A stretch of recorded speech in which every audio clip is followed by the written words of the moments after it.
Hello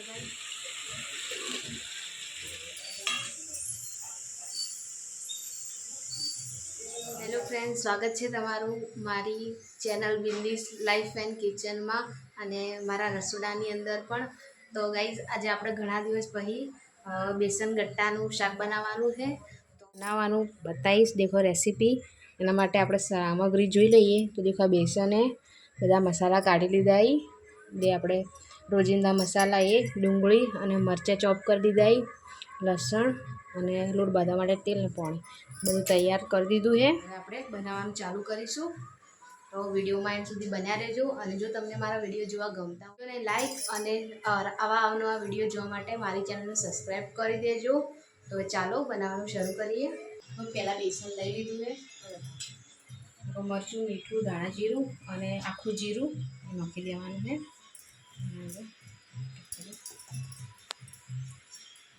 વચ્ચે વચ્ચે મને દેખાડજો. મસાલા બધા તો આવી જ જઈએ. તેલ નાખી દેવાનું, એક ટીપરી જેટલું. બધું મિક્સ કરી લોટ વધવાનો આપણે.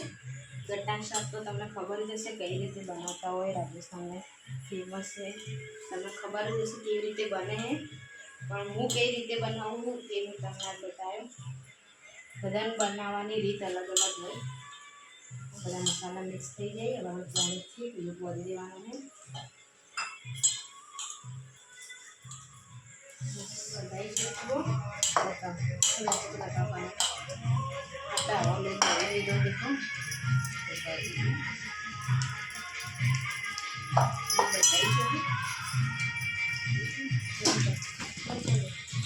તો કઈ ગટ્ટા બાફા નહીં ને એટલે આપણે તપેલી પાણી ગરમ કરવાનું લીધું. સુરજબીને લઈ લીધા વિડીયોમાં. હવે ગટ્ટા બાફવા મેળ દેવો એટલે બાફવા માટે પહેલાં પાણી ગરમ કરવા દેવો.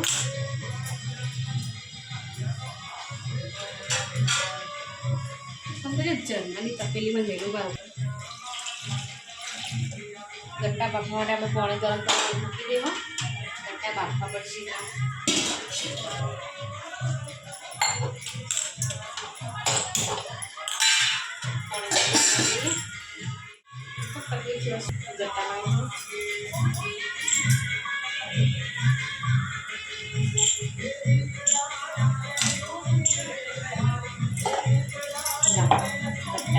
એક સરખા વળવાનું, વધારે પાતળા નહીં, વધારે જાડા નહીં.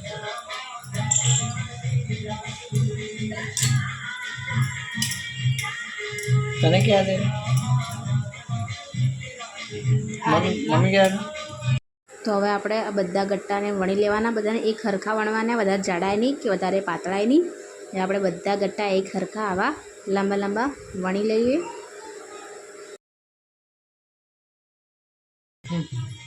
देखो આપણે ગાઈસ ગટ્ટા વણી લીધા છે. આજે થોડા ગટ્ટા ને ખુલી જાય તો જુઓ આપણે ગટ્ટા વણી લીધા.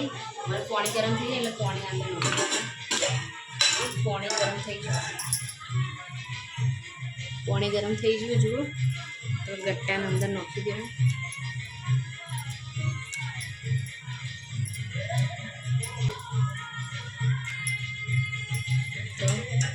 બસ બાફા મૂકી દઈએ. ગટ્ટા બાફા મૂકી દીધા એટલે બફાઈ જાય ને એટલે આપણે બનાવીશું. હવે ગટ્ટાને ચેક કરી લઈએ.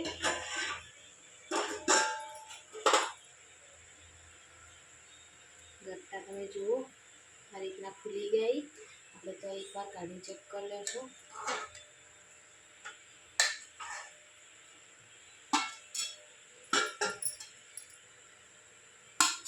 ગટ્ટા આપણે બફાઈ જાય. તમે જુઓ કમ્પ્લીટ બફાઈ જાય. પાણીમાંથી ગેસ બંધ કરી પાણીમાંથી કાઢી દેવાના બહાર.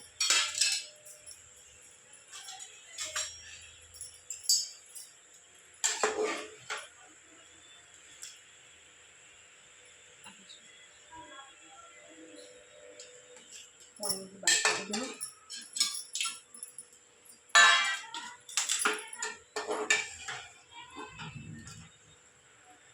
ठंडा थवा दे पी एना कापवाना. पहला ठंडा थवा देना.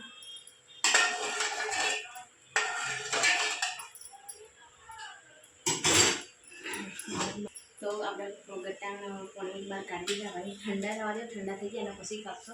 એનાથી પાણી વધ્યું એને આપણે રાખશો ગ્રેવી માટે ઉપયોગ કરવાનું છે એટલે તો આનાથી સાઈડમાં મૂકી દેવાનું છે અને ગટ્ટાને ઠંડા થવા દેશો.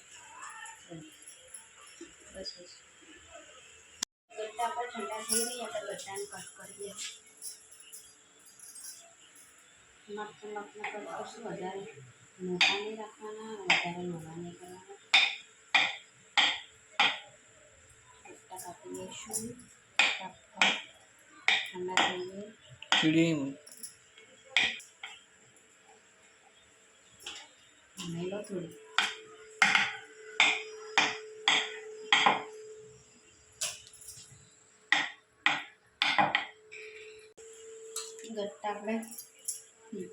ગટ્ટા કાપી દીધા. હવે આપણે આમાં વઘાર કરી લઈશું. તો આના એક વાર સાઈડમાં દેવો. ચાલો લો દહીં નાખવાનું હોય. દહીં નહીં એટલે આપણે મને લો હવે આવી ચલો છાશ નાખવાની તો ખાટી મસ્ત નાખવાનું.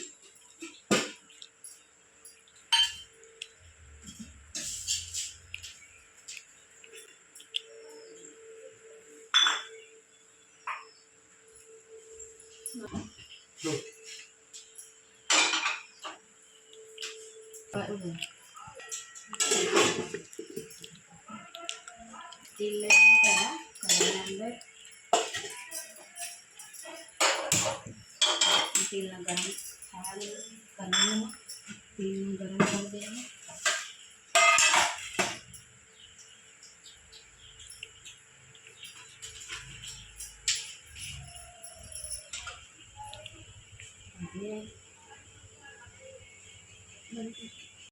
તેલ ગરમ થઈ ગયું એટલે રાઈ નાખશું. રાઈ ફૂટી ગઈ એટલે હવે આપણે એમાં જીરું એ નાખી દેવું. ગેસ આપણે ધીમો રાખવાનો માપનો.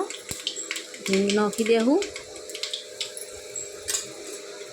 કાટેલું લહણે આપણે એમાં નાખી દેવાનું હોય. એક હાથમાં મારો ફોન છે એટલે ફાવતું નહીં અને ખાતે મિક્સ કરી લેવો. તો આ રીતે આપણે ગેસ ધીમો રાખી લહણને તેલમાં થવા દેવાનું છે. પછી આપણે ડુંગળી અને મરચાં એમાં નાખી દેવો. એક હાથમાં કેમેરો એટલે ફાવતું નહીં. કેમેરામેન હાલ દુકાનમાં જાય એ માટે બસ કેમેરામેન આવી જાય. બધી ડુંગળી નાખી ડુંગળીને આપણે ચડવા દેવાની છે. તેલમાં આ રીતે દેખો મિક્સ કરી દેવો ને પેન સારી રીતે ચડવા દેવાની છે. ઘરમાં મહેમાન આવી જાય. હવે એક બાજુ ચાય બનાવવું પડશે આપણે. તો ડુંગળી થઈ ગઈ. હવે આપણે ઢોકી દેવો. ઢોકીને એને ચડવા દેવાની છે. તો ડુંગળી ચડે ત્યાર સુધી આપણે મસાલા પેસ્ટ બનાવી દેવો. તો વાટકીમાં જ મસાલા પેસ્ટ બનાવશો. લાલ મરચું લઈ લેવો. તીખું તમારે જે રીતે જોતું હોય એ રીતે નાખવાનું. હળદર નાખી લેવાની અને ધણા જીરું નાખી દેવાનું અને સ્વાદ પ્રમાણે મીઠું નાખી દેશો. આમાં આપણે મીઠું નાખવું તો આપણે મીઠું સ્વાદ પ્રમાણે નાખવાનું. થોડું મીઠું નાખી દીધું એ.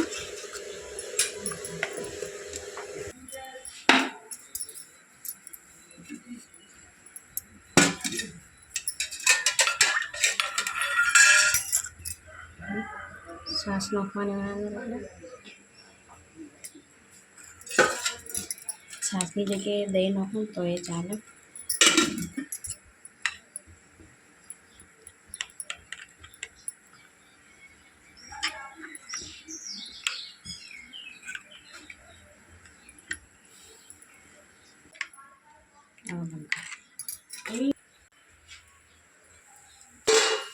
ડુંગળીને ચેક કરી લેવો. તો ડુંગળી આપણી થઈ ગઈ છે, ચડી ગઈ છે. તો આપણે મસાલા પેસ્ટ જે બનાવી રાખી એ હવે કઢાઈમાં નાખી દેવો અને એને સારી રીતે મિક્સ કરતા જવાનું છે. જેમ કે સાસ નોસી એટલે ફાટે ના એ માટે હલાવતા રહેવાનું છે. ગેસ ધીમો રાખવાનો માપનું અને આ રીતે હલાવતા રહો. અને આપણી સાસ મસ્ત રીતે ચડી જઈએ. તમે જુઓ તેલ છૂટું પડવા માંડ્યું છે. તો આપણે કાપીને મિલેલા ગટ્ટા એમાં નાખી દેવાના અહીં અને ફરીથી મિક્સ કરી લેવો.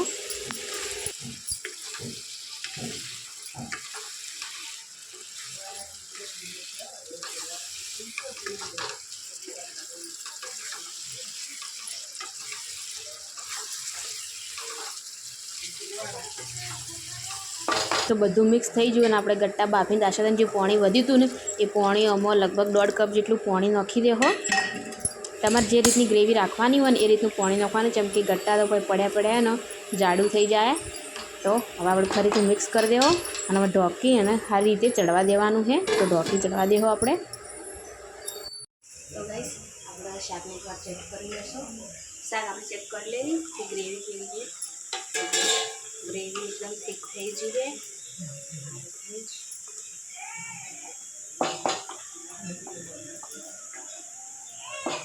બધું શાક તૈયાર થઈ જોઈએ.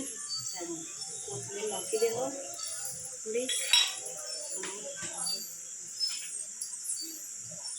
થોડો ગરમ મસાલો નાખશો.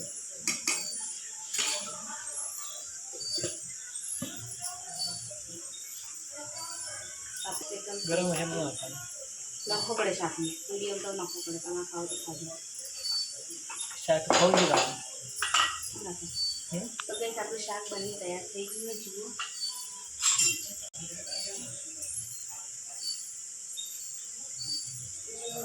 મસ્ત સુગંધ આવે છે. ખાલી ટેસ્ટી શાક બની તૈયાર થઈ જાય. હવે બધી થોડું લો. તો ગાઈસ આપણું ગટ્ટાનું શાક બની તૈયાર થઈ જોઈએ.